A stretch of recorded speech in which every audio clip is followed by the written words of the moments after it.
Good afternoon, viewers, and welcome to Nigeria Now on Echo Television International, your current and affair program where we look at issues that are concerning Nigerians, looking at governance, policies, and quite a number of things as they actually unfold in the nation. I am Seda Elashadasham, and I'll be doing the program together with Rachel Tanzi. Good afternoon, Rachel. Afternoon, Sarah. All right, our viewers, remember you can keep a date with us on our Facebook and also follow us by dropping your comment and be part of the conversation as it's ongoing here in the studio. And we will be starting with one of the saga that have been going on for over 2 months right now, talking about the forgery of the president result, whether he actually forged it or not. And Rachel, you and I talked about this a little, but I think it's taking another different tone because yesterday we saw the presidential candidate of Labour Party, Peter Obi, coming out to tell the president that he needs to come out and reintroduce himself to Nigerians. He said the fact that because of the saga concerning the results of the president, worldwide were being seen or being sensed as fraudsters, and then it is important that the president come out and clear his name, reintroduce himself, go back to his talking about his track record, his schools he attended, if he went for service, his certificate, and many other things. Even though we saw where BBC came out with a report to say the fact that the result being issued to the president is not forged, because there was a controversy or back and forth whether the result the president gave INEC was a forged result or not. Of course, we saw where Chicago came out to say that yes, he went to the school, even though they were back and forth looking at the fact that whether his the sex on the certificate was actually showing female, meanwhile Tinubu is actually a male, and then they're saying that in fact the name Bola Tinubu, is that his name? Quite a number of issues going back and forth, and a lot of people have come out with different concern. The fact that this whole saga is taking too long. I mean, why can't we just have all of these other candidates leaving it to the Supreme Court to decide whether that result is being forged or not, while we having back and forth coming from this president, rather than us seeing them concentrating and rallying around the president to give him the support he needs to lead the nation. So right now I just want to have your take. What do you think about this whole saga back and forth from the talking about the Labour, PDP, and also in relation to what they have to say about Tinubu? What we had today on the papers was saying BBC have cleared Tinubu, his result is not forged. So first of all, I want to clear the fact that BBC is not the British government. I know a lot of people, it might sound like it's some kind of authentic, what will I call it, look like clearing of the president's name, but the BBC is not the British government. This is the broadcasting channel for the British people and all of that. So it is not the British government coming to say we have proof, we have this and that. For instance, that this certificate from the president is not forged. This is a report by a team that kind of tried to correct this information, that sat down and do this analysis. And these are Nigerians, in case we don't even know, that did this analysis. Sela, this is an analysis that you and I can sit down and do, depending on whose side we're on.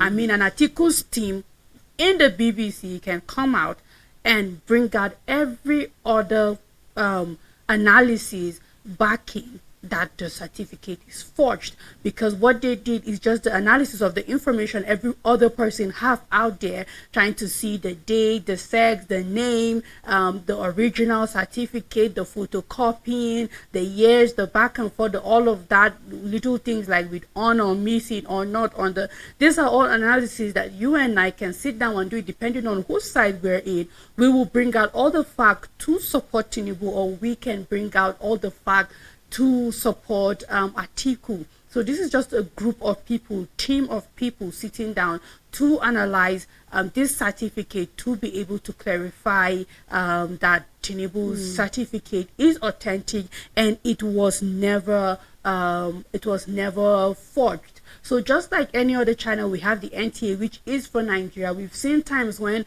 during election, by virtue of who TV channels put out there, you know who they're in support. And you know all the TV channels we have in Nigeria.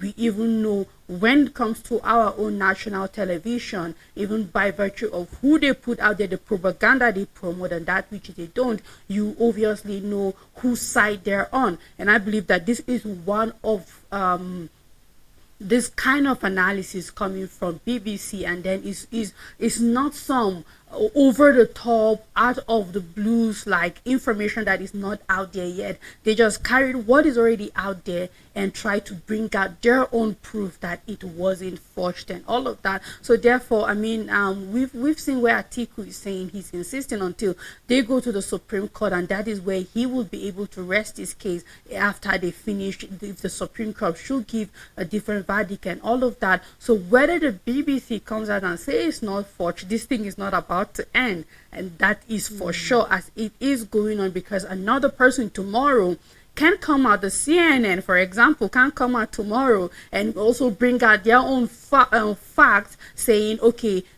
it was forged. Any other TV channel can have a team sit down and choose whichever side they want to be on and be able to bring out very authentic reasons to say it wasn't forged. So I think this saga is not yet over. Yes, there's still more to come, because there will be another counterpart coming trying to debunk whatever, or trying to also prove wrong whatever is coming from the BBC. And then I believe that we are going to see more of these. And in my honest opinion, and perhaps many other Nigerians, I believe this saga has gone for too long. But then there will surely be an end to this, and then it has dampen the image of Nigerians out there. It's just adding to the problem, but I know we've had other underlying problems that have made us look like people that can't be trusted and be double checked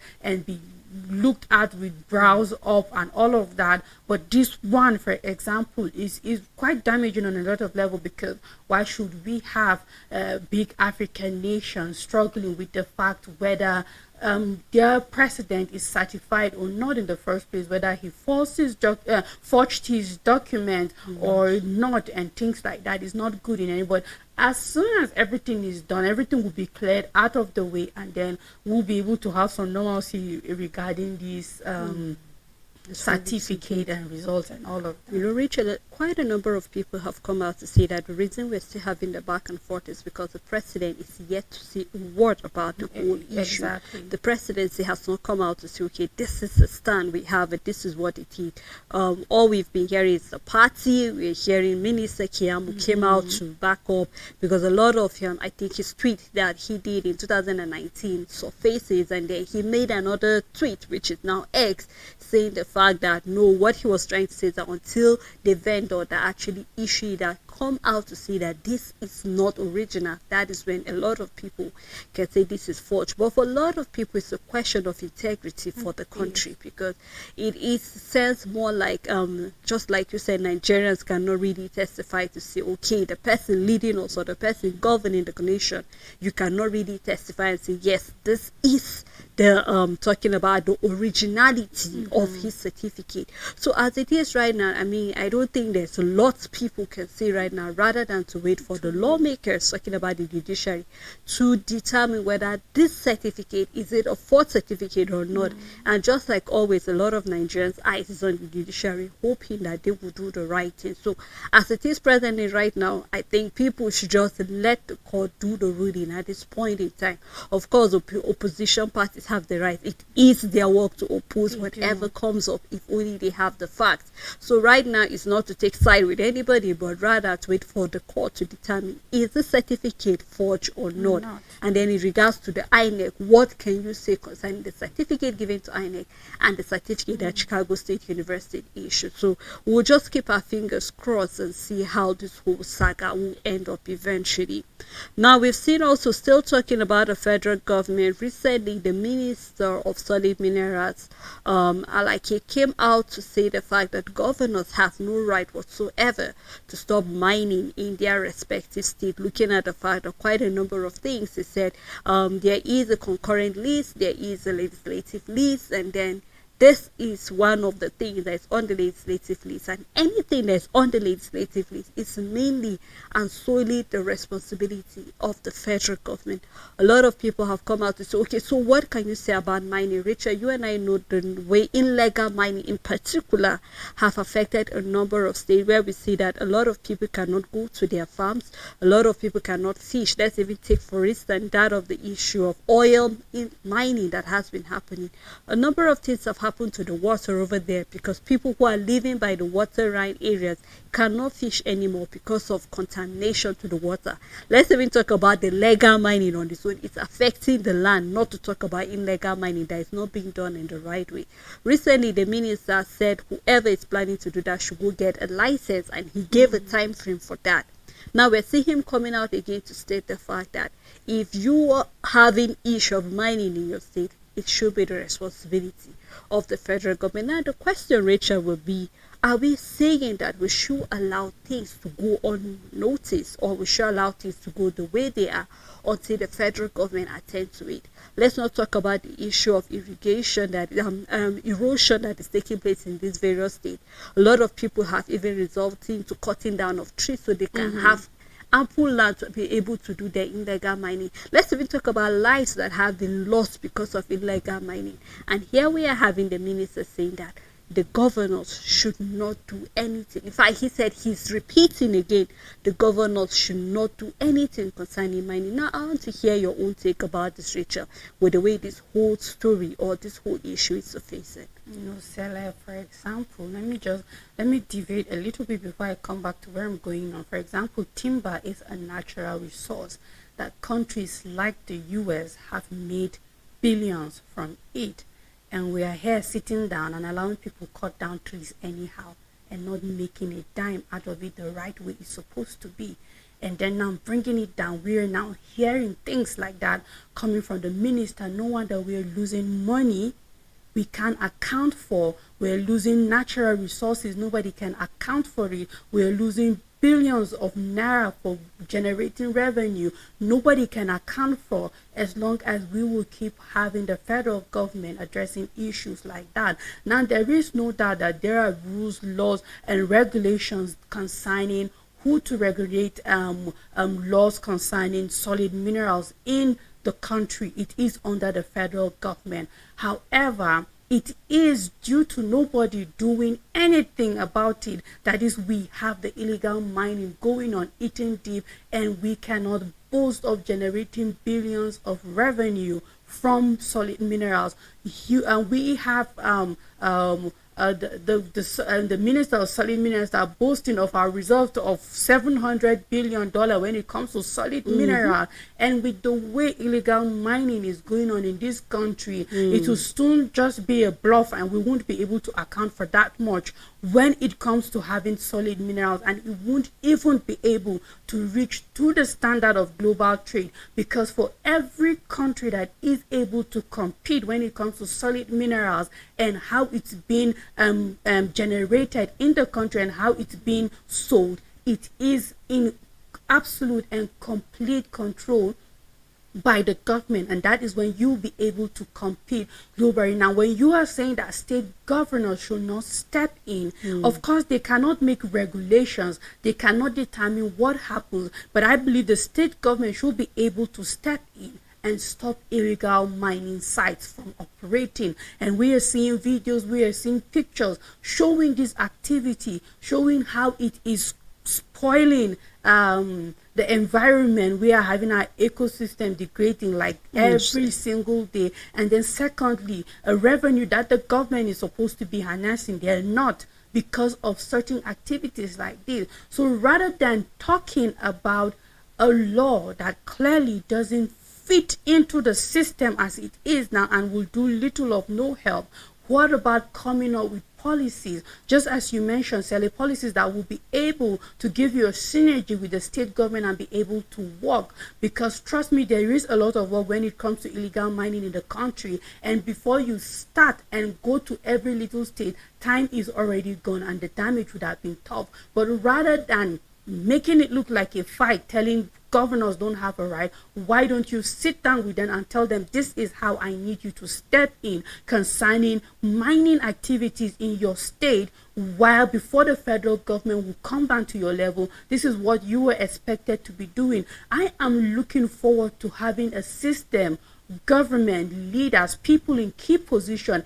bringing out solutions, not telling us things that we already know, not talking about the problem. Give us solution. What is the way forward? Whether they have the right to talk or not, it doesn't change the fact that if you sit down for too long and allow these things to happen, this is already the result of it, and there's going to be more damage. So what is the way forward? Rather than lamenting on what is the law and what shouldn't be done, what is the solution to the problem? By now, this is what I expect from every of the key office holders, ministers, to be able to come out and say, this is the solution to this problem, and we are going to start tackling it in certain ways. You know, Rachel, while you were talking, that rather than making it a fight, I just took my mind back to the issue of the federal government and the governor of Zamfara State, where he said that he heard that the federal government were negotiating with bandits, and they bypassed him.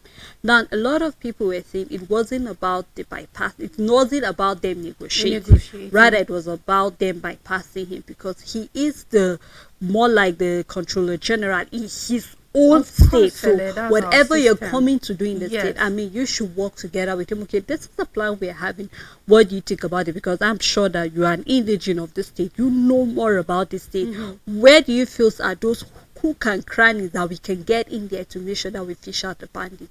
And I think it's the same measure that should be taken here too, in relation to ban of mining, because we know that mining has really done a lot of havoc. We've lost a lot of youths to illegal mining because they are not being licensed, so you cannot really account for them. Talking about a lot of farmlands have been wasted because of illegal mining. So if you ask for my honest opinion about this whole thing, I think, just like you said, rather than us having the minister fighting, I mean, there should be a synergy with the governors. And most of these mining places are even the local government areas, Rachel.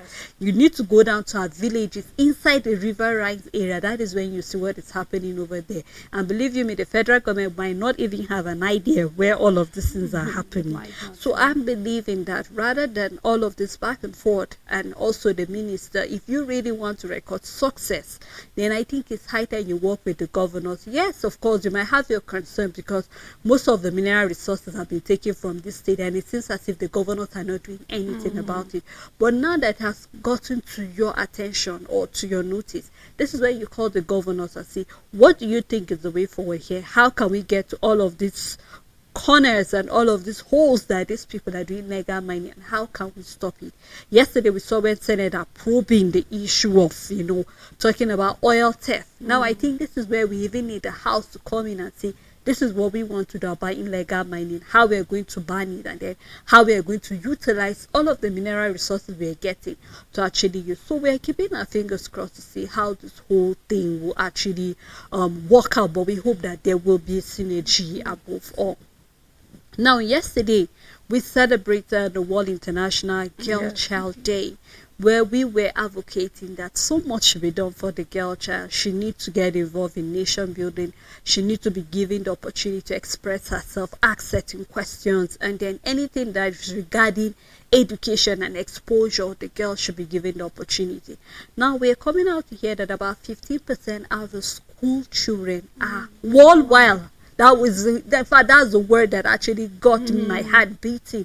Worldwide, it's in Nigeria, and it will shock you to know about 7.6 million girls are out of school, actually from the northern part of Nigeria, specifically Kano State. Now you begin to ask questions, what is the problem?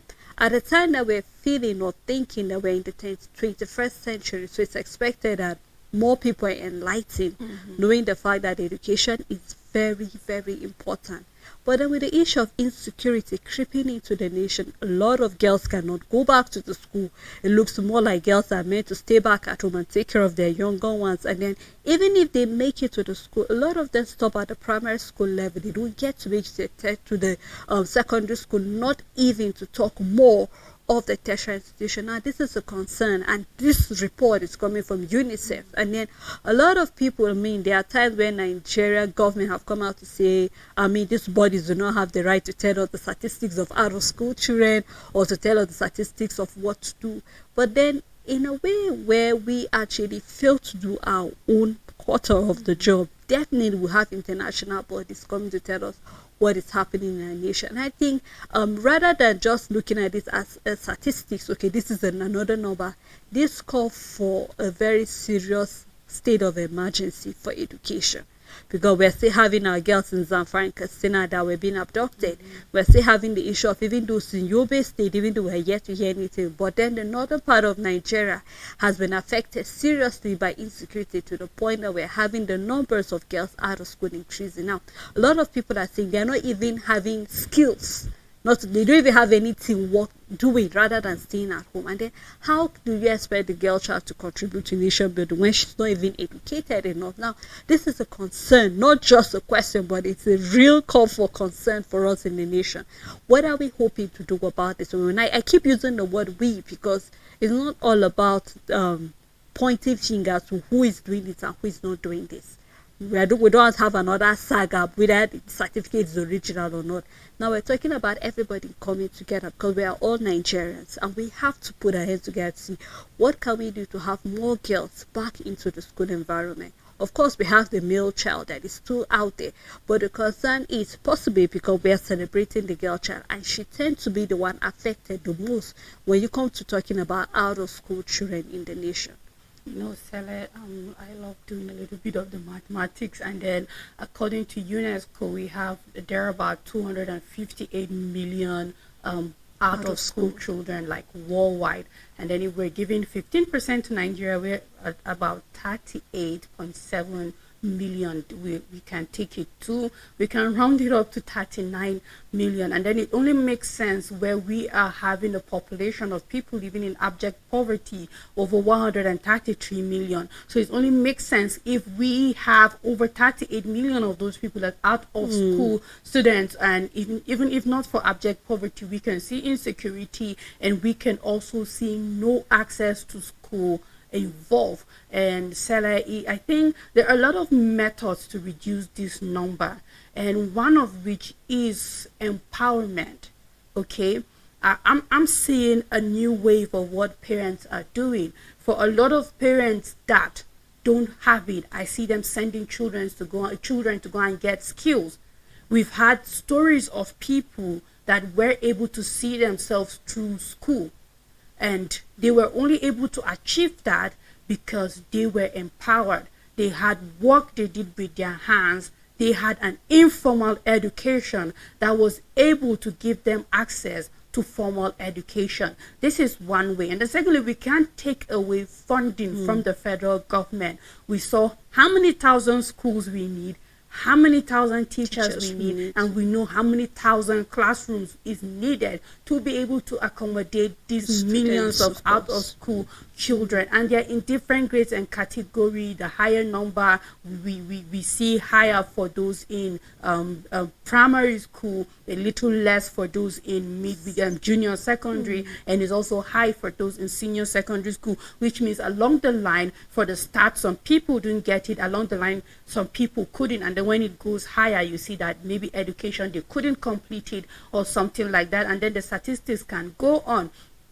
And then apart from that, also, just as I talk about the empowerment for some people who were able to come and be the ones to fund themselves to school, then perhaps we need to also start redefining education, because we've seen a lot of instances where people didn't use their certificates to get to the level in which they are. And education is education, Sally, on whatsoever, be it a formal education, be it informal, sure. Be it. I think the basic, and that is where the emphasis is for me, is basic education. And what basic education means is primary school, Sally, and it means is the most important. But a lot of people don't know that. They feel, oh, he have to go to secondary school. No, you have to go to tertiary. Basic education means you learn to read and write. that is basic, and then every other thing will follow suit. You know how to write your name, you know how to count money, you know how to read a document when it's been given to you, so that because you know you can read, somebody won't cheat you out of $100 million dollar contract in the, like that. yes, that is what basic education is all about. And then from there on, if you can't go on with the basic education, then we can now go into informal education, skill acquisition, empowerment, and then for whosoever is empowered and later on can further education, will be able to fund it. So there is so many ways to go about it, that if we decide to, as a nation, as an individual, as a parent, as a family out there, to make sure that your children are educated, in the end it's all about being empowered.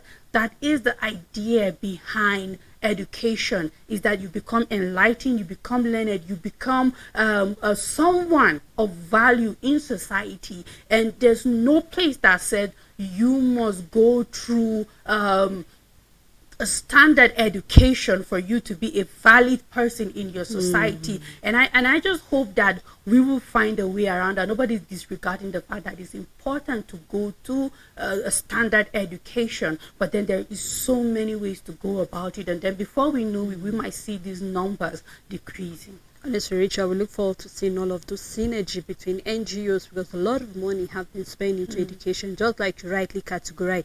I mean, there's a difference between school and education. Till date, we're still trying to get educated into one thing or the other. Well, thank you so much, Rachel, for doing this with me. You're welcome, and thank you to our viewers and supporters for keeping a date with us on Nigerian Now. Until we come here again tomorrow, do have a blessed day ahead.